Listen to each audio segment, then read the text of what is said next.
What is up, everybody? Welcome into Shout, a Buffalo football podcast.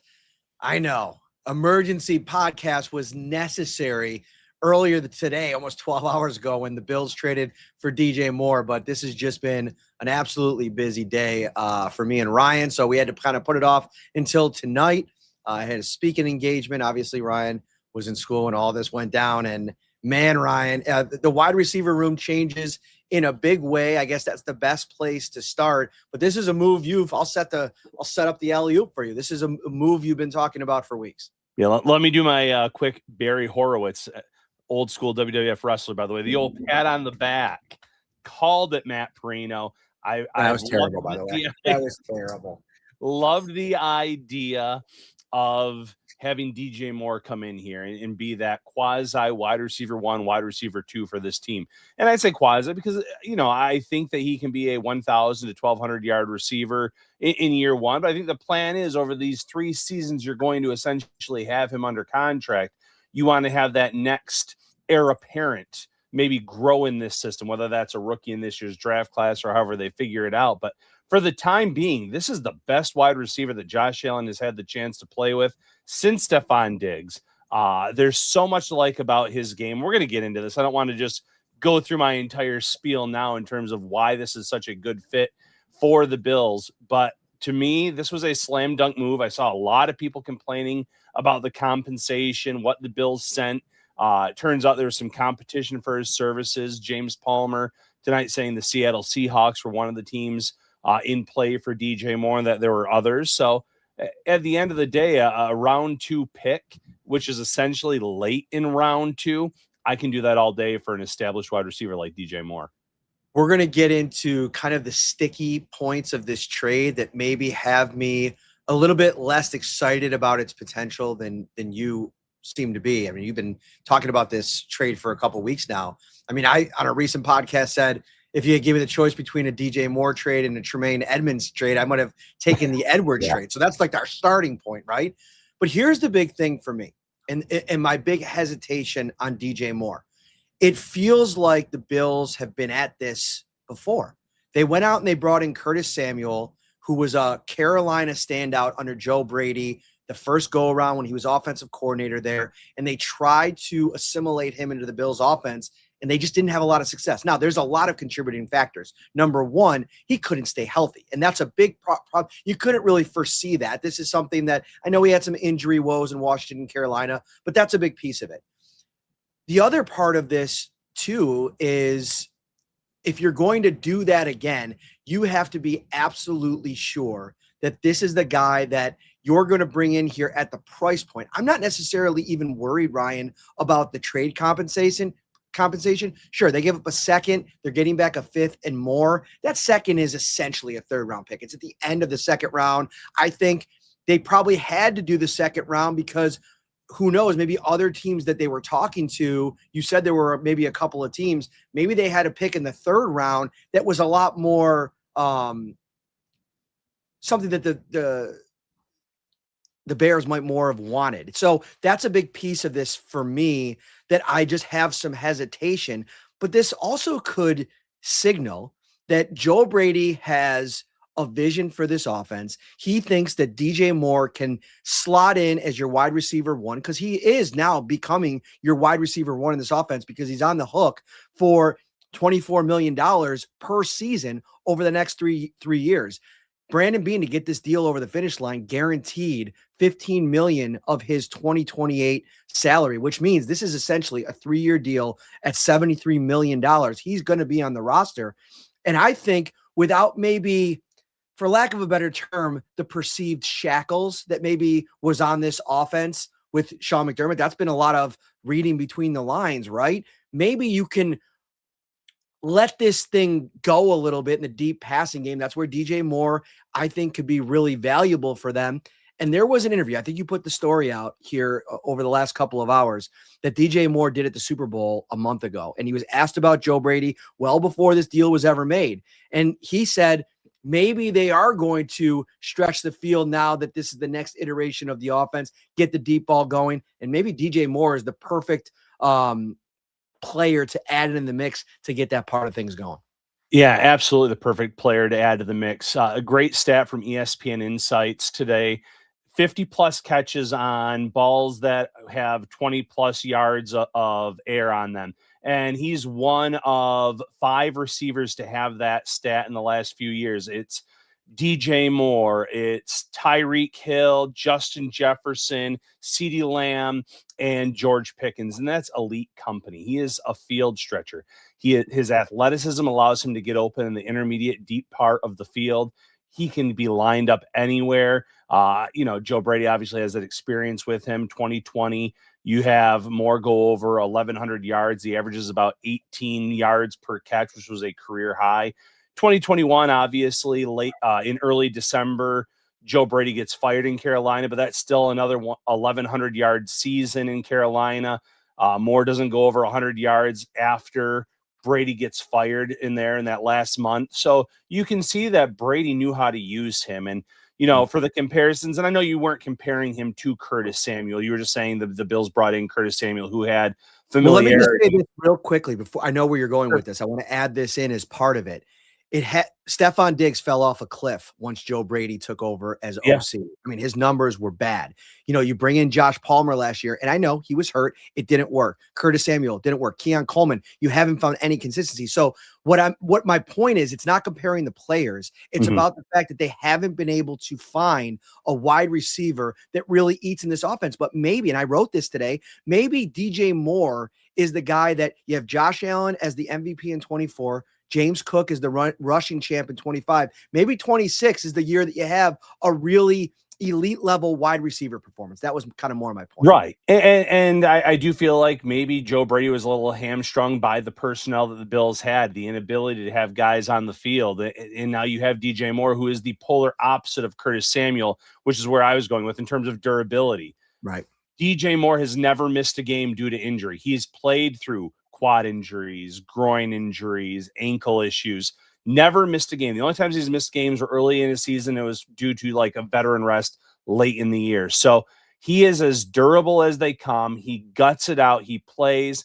He just really fits Buffalo in terms of the durability. He's played in cold weather before in Chicago, obviously. That's not going to be an issue. What's funny, and I don't want to pivot too much here, is I saw so many fans today, Matt, clamoring for, well, if they're going to spend this much money on a wide receiver, why didn't they go all out for Alec Pierce in free agency? You know what Alec Pierce's career high is in receptions? 47. Yeah. Alec Pierce is never going to be a wide receiver one in an offense. Right. I don't. No, he's a downfield threat and a weapon, but the Bills instead were able to find a wide receiver one that can win in so many different ways, all 3 levels, line him up in the backfield. You can give him the end arounds. He's shown the value there running the ball. And then obviously just his route running, he's very solid in that regard. I think that fans, once they see how well he can fit into the system, how it can open up this offense, what it means for Khalil Shakir in terms of how they can use him. Because, by the way, DJ Moore is really good as well on those short screen passes. That means you can push Khalil Shakir down the field a little bit. Once they see him in action, I feel like a lot of these negative reactions that came out are going to go away pretty quickly. I mean, I don't know anybody that would say that Alec Pierce is better than DJ Moore. So listen, I'm not Ryan in terms of the excitement level for this trade. Like I'm more like, I just have questions. It's not that I'm not excited, because if you would have done this deal 2 years ago, I'm all in. We talked about it on the podcast before, DJ Moore as a trade target, or maybe if he would have hit free agency, a free agent target. But what he's done in the league significantly dwarfs what Alec Pierce has done in this league. He's going to get paid based on projection. I mean, a lot of his big damage, and listen, he's got some advanced analytic stats out there, like separation, some of the metrics, some of the graphs. I get all that. Like there's potential if he lands in the right spot to be a really good player. Maybe I'll eat crow and he will be a wide receiver one. Fine. If DJ Moore still has 2022, 2023 DJ Moore in his bag, the Bills just got themselves a really nice piece for this offense, because he was great in Carolina. He was great his first year in Chicago. He hasn't played with any really great quarterbacks outside of Caleb Williams. And for whatever reason, they just didn't sync up. They weren't on the same page, whether it was Ben Johnson's offense, The year before that, a lot of irregular play from Caleb Williams. So I think there's a potential for this to really work. And I think if you're Brandon Beane, and this is one of the, on the other side of things, why I like the deal, you've had to have spent the last couple of weeks really canvassing the market. And there's even a report out that the Bills did their due diligence on A.J. Brown and a few of the other potential receivers, even Alec Pierce in the free agent market. And they landed ultimately on this deal. And you have to wonder if, he's hitching his wagons to DJ Moore in a lot of ways. The last time he hitched his wagons to a big time trade that maybe more capital last time, but not as much money up front. It was like Stephon Diggs. I mean, there was a big commitment, giving up a first round pick when he talks so much about how important those are. So I think they believe in it, which I think he has a good track record when it comes to Diggs, when it comes to John Brown, Cole Beasley. They have a good track record when they make big moves like this, whether it be in free agency or via trade, that it works. I mean, Amari Cooper may be the outlier, but I still think he had some good games. Yeah, absolutely. Great question here in the comments. Why do they add guaranteed money to Moore's contract in terms of making that third year essentially guaranteed? One, to convince him and sell him on the trade. Two, they're going to adjust his cap hit this year, which he's still going to get the monies, but his cap hit's going to be about 6.7, I think $6.75 million, which is going to be huge for the Bills, especially when you consider they're likely, or I would almost assume guaranteed, to move on from Curtis Samuel. You're essentially swapping that salary out for DJ Moore this year, then knowing the cap hit's going to go up significantly in the next 2 years. So there's little things at play like that. But, when it comes to DJ Moore and why I'm so high on him, it's just the fact that he is that missing piece. He's the X receiver this team has been missing. That they were hoping they were going to get in Keon Coleman, that they just haven't been able to figure out due to some misses in free agency, some misses in the draft. You're getting a proven entity. And Greg Gabriel, 30-plus year scout, covers the Bears, reached out to me. He saw how high I was on the move, and he said, DJ isn't just good, he's outstanding. He's never had a Josh Allen throwing to him easy 100-plus catches. He's a tough SOB. So someone coming, from that Chicago perspective saying it just wasn't great in terms of his entire career, the quarterback play, not just Chicago. Obviously, I think Caleb Williams has a lot of room to grow. He's coming off of a really nice season, but the chemistry just wasn't always there this year between him and DJ Moore, and they were spreading it out. Loveland and Roma Dunze and Luther Burden, they were giving the backs the ball a lot. He wanted to show that he could be a number one receiver in this league. And I think that Joe Brady is really going to give him that opportunity. I know everyone eats has been the mentality. I think they'll still try to spread it around, but I guarantee you, as long as he's on the field, he's going to end the season with the most targets. And I think it's going to be by a wide margin. Matt Harmon, who does a great job. You should follow him on social media. He did a lot of work on the DJ Moore move today. He shared a graphic from the 2022 or the 2020 season for DJ Moore under Joe Brady. And most of his alignment was as the X receiver, which you talked about. They moved him around a lot. The number one route that he ran for percentage wise that season was a slant route. That's something that Brandon Beane said at the combine is something they want to evaluate and figure out a way to get the ball out of Josh Allen's hands into reliable hands quicker and more consistently. And I think that to me is where DJ Moore you start with. And then you talk about like what you were mentioning earlier.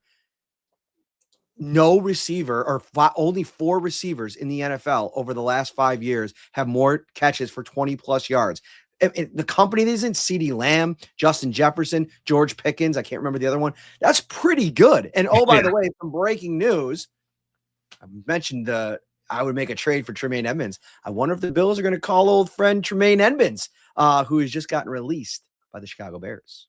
Yeah, I almost feel bad for some of the linebackers in this class. It's like the safety position where I think that spending is going to be a little bit low on that position because there's so much talent in the draft class. But kick the tires on Edmonds, see if he's willing to come back. I think he's a really good fit in a 3-4. But keeping the focus on DJ Moore here again, a comment here in the chat, someone asking, what is his it factor? Diggs was hard to cover. AJ Brown is physical.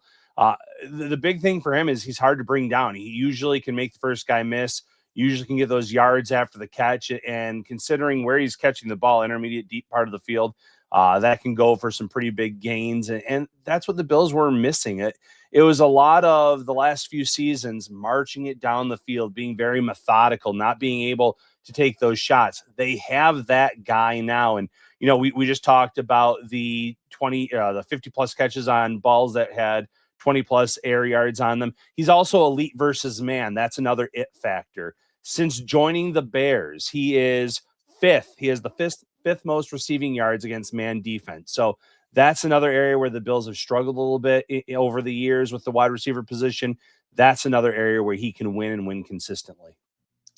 The interesting thing about the fit is like this is the first year in 2025. And listen, they had Luther Burden come along, Roma Dunze. They drafted Colston Loveland, who paired with the other tight end that's been there for a while. His name is escaping me. Cole Kmet. Yep, Cole Kmet. So there was a lot of mouths to feed in that offense. And so this year, the stat line looked like 85 targets, 50 catches, 682 yards, and 6 touchdowns. I mean, that's not a bad off year, if you will, right? So let's start there. But that's the first year since his rookie year in an 8-year career where he's had less than 100 targets in a season. And that's the projection part that I'm struggling to fit together with what it's going to look like in Buffalo, because the Bills don't heavily target any pass catcher in their offense. So do you envision this now as DJ Moore he's going to get the bulk of the work. He's going to be the X receiver. He's going to be getting 10 targets a game. And what does that mean for everybody else and how they deploy things? And we're going to get to the conversation about what the Bills should do at the position moving on the rest of the offseason. But just in terms of the fit with what's on the roster now, what does this do for everybody? Yeah, I think it makes life easier for the other wide receivers on this team. I just mentioned Khalil Shakir. It means that you don't have to necessarily line him up so much for those quick screens. And I get it. He's great at that. The vision is there, the ability to make guys miss and get the yards after the catch. But you know what else he's good at? Catching the ball down the field. He's shown a knack for that when given the opportunity. So now the short, quick passing game isn't just on Khalil Shakir. It's going to help Joshua Palmer in year 2 in terms of there's going to be no eyes on Palmer now. Everyone's eyes are going to be on DJ Moore and that number 1 acquisition. And if Palmer can stay on the field, and that's a big if. He had a lot of injuries this past season. He can be a weapon on the other side in terms of stretching the ball down the field and really making this offense explosive. It helps with Dalton Kincaid, who has been really good when on the field. And if he can stay on the field, just imagine what his numbers can look like in terms of the analytics, the separation, the yards that he can gain on the field. So, it's another mouth to feed, and it's someone that's going to command more targets. But that helps out so much there. And if you do have a deep passing game, that's going to help James Cook as a runner. It's also going to help James Cook, where you and I have talked about this, Matt. We both think he's going to get more targets as a receiver. If you have to worry about DJ Moore 15, 20 plus yards downfield, and then you let James Cook go from the backfield into the flat and catch the ball, that's going to clear up a lot of space for him. It's a win for this team because it's been everyone eats, and it's been this a methodical offense because they haven't had that weapon, that guy that commands the attention that Stephon Diggs did, that to a lesser extent, Cole Beasley in the slot, what John Brown could do. And he was damn good at it. I'm not trying to diminish him, but he, not the caliber of Stephon Diggs. They now have someone that's going to command that attention, and it just makes life so much easier for everyone else. There's just a lot of proving that has to happen. DJ Moore is going to have to prove that he's still the number 1 wide receiver like he was a couple of years ago.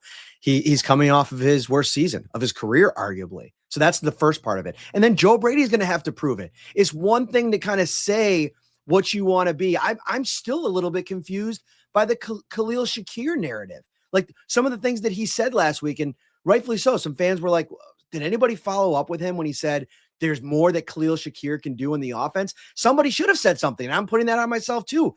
But wait, aren't you the offensive coordinator? Aren't you calling the plays the last 2 seasons? And you could have done anything you want with Khalil Shakir. So it's one thing to say something and to have a plan for how you want to deploy things. I think Joe Brady has established his personality as everybody eats. I'm going to try to get everybody involved. And at times for the offense, that's been a detriment to it. And listen, they've had a lot of success, and I think they're going to probably still have a lot of success. And there's definitely a place for DJ Moore to step into this offense and really help functionally its passing game in parts of their passing game that have been ineffective at times over the last couple of years. I want to see Brady put it all together before I'm fully buying in. And I totally get that. And that's understandable. First year in the big chair, you're the head coach now. But to his credit, as painful as this offense was or felt at times, when you and I were up in the press box watching the struggles, some of the punts, some of the 3 and outs, they were still a top 10 offense both years and a top 5 his first season. He found a way to put up points. He found a way to move the ball.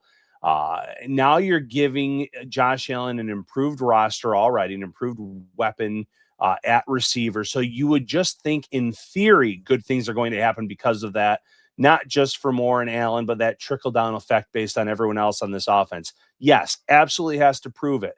But we know that DJ Moore loved the offense that Joe Brady had in Carolina. He's evolved since then. He's going to try to get him the ball likely as much as he did during those Carolina days. So you're going to have a happy DJ Moore being that number 1 receiver. Sometimes, the routes, he's not where he's supposed to be at times. I think that was in Matt Harmon's article today as well, who you mentioned. But Josh Allen has mentioned also at times he doesn't care if you're maybe not at the right depth as long as you're open, and DJ Moore just gets open. So that alone is why I'm so high on this move and what it means. And if you can bring in a rookie, people in the comments talking about that and help bring that player along, absolutely. That's going to help the rookie. It's going to help everyone else. And it's just going to make this offense more hard to defend due to the weapons. Darren asks, would you still want them to draft one at 26? What if Concepcion or Cooper are there? That would make me feel a bit better. A proven guy and a premium asset would be huge. I think that the Bills are now facing a conundrum where I feel like sometimes when Brandon addresses a position before the draft, it gives him a level of security that forces him to maybe, when they drafted Stephon Diggs, wide receiver was out of the picture for like 2 seasons. And there's a little bit of a track record there, right? So that's part one. The other part is you now have lost your 2nd round pick, and maybe you want to try to add some picks. And the best way to do that is maybe trading back. And if you trade back, Cooper Jr. and Concepcion are going to be gone probably by the pick 32. Now, we've seen it before where guys maybe last a little bit longer than you think. But to me, now that you have more, I like that idea. And who knows, maybe a guy like Denzel Boston falls, and that's a little bit of a different flavor. And maybe he's there if you trade back, kind of like a la Keon Coleman, somewhere early in the 2nd round, if you trade back there and add an early 3rd or something like that. But I don't think the DJ Moore addition should mean you're done at wide receiver. I've been emphatic about this. I've talked about it time and time again on the podcast. It's got to be a multi-layered approach at the position. If you come into the draft or into the training camp and through preseason and up against the 53-man roster cut down, and you got to cut a Josh Palmer or trade a Keon Coleman, so be it. You want to put the best 5 wide receivers together that you can, and you want to just start accumulating talent, figure that out on the other side. Yeah, and it's important to know there's been a few different analysts tonight and today that have said that the Bills probably aren't finished either. So maybe that means it's another free agent that comes in and gets signed in that second wave of free agency, or pick 26. Generally speaking, when it comes to the draft, the following year's draft class, the value of the round picks falls off a little bit, but the 2027 NFL draft on paper is supposedly much stronger than this year. So maybe he can move a pick in next year's draft if there's a player he covets or loves in round 2, now that he's lost that pick. And I'm not advocating for that, getting rid of future picks, but at the same time, he could wheel and deal and still kind of come back into round 2 to get another guy. So yes, that pick's gone now, but it doesn't mean that he can't move back in there or move down from 26 to acquire more assets. He's going to evaluate everything, but in the comments now, I see people saying you need a D tackle, you need some linebackers, maybe you can get an elite safety at pick 26. This allows the Bills to truly be on board with the BPA, Yep. best player available, and that's really important. And maybe Concepcion or Omar Cooper Jr. are the best players available there. And if that's the case, I'm all for it. Go with that best player available, because at the same time as it's great to have all these weapons, you also are trying to revamp a defense for Jim Leonard, and he's going to want some guys via the draft as well. So Chris Trapasso, our good buddy, he's doing WGR these next 2 weeks here. He put out a graphic that he found from last season, which, I was pretty critical of his drop off last year. The graphic is a separation chart, catch point and yards after the catch grade, and then raw PFF separation grade. And some of the wide receivers that are in the same sphere of the graph as DJ Moore, CeeDee Lamb, Nico Collins, Cortland Sutton, Devonta Smith, and Jamar Chase. And actually, from a separation perspective, DJ Moore is ahead of most of those guys. So this is a guy, to your point, he can get open. He's going to be a factor against man defense. And now I think there's just a bunch of different ways you can go. You don't have, to your point, you don't have to draft somebody at 26, the deep wide receiver class, and you could still go out and spend a little bit in free agency, bring another guy. It doesn't even have to be to the tier of a Romeo Dobbs or a Rashid Shaheed. And maybe one of those guys is the apple of their eye. They want to bring him in, and that's fine. I like Brandon Cooks bringing him back. I know some people were critical of the drops, but I thought he did a lot in a short amount of time if they brought him in. And I'm all aboard the Christian Kirk train, as I've mentioned several times. Can you read those wide receiver names one more time? No. Jamar Chase, Devonta Smith. Who else was in there? Cortland Sutton, Nico Collins. How would the Bills react if they traded a second-round pick for any of those players, Matt? I will say this. Alec Pierce, moons above everybody in both of those. Well, he's just there with Jackson Smith and But here's the thing. This is a 3-year, $70 million deal for DJ Moore. And if he gets back to the level that he was, that's going to be a bargain deal. That's a piece of this that I do want to make sure is clear. We will see if it like materializes and he's able to, turn back the clock a little bit here. And that chart tells you that maybe he's able to. Yeah. If the Bills were to trade for any of those receivers that were just bunched in with DJ Moore for a second round pick, there would be parades on social media and celebrations and what a move. DJ Moore, if you're just looking at the numbers from last year, the last 2 years in the Bears system, the chemistry wasn't there with Caleb Williams, but this is someone that still consistently gets open, that is going to unlock so much for this offense. And again, the proof is in the pudding. You got to see it. But when Bills fans do see this, those that were kind of against the move, I think they're going to change their tune very quickly. Thank you so much for joining us here on this Thursday night. Like I said, I had a speaking engagement today, so we had to put this off until late in the evening, but we wanted to get you this podcast. The news is probably going to start coming in fast and furious, Ryan. So I would imagine we'll be back at some point, whether it's tomorrow or Saturday, as these things start kind of materializing and how it sets up. The players that have been released already, those are free games. So, maybe some of these guys start getting signed. We'll kind of, continue to see how this thing shapes up. And man, it's going to be content city for the next week and a half, 2 weeks. It's going to be an exciting time because you're right. You have a lot of guys that are available now. You have the legal tampering period coming up on Monday. You and I are going to be very busy with stories, but also plenty of podcasts coming, all to the Bills Mafia. So stay with us. Stay with us, everybody. Enjoy your Friday tomorrow and your weekend. See you very soon. Take care.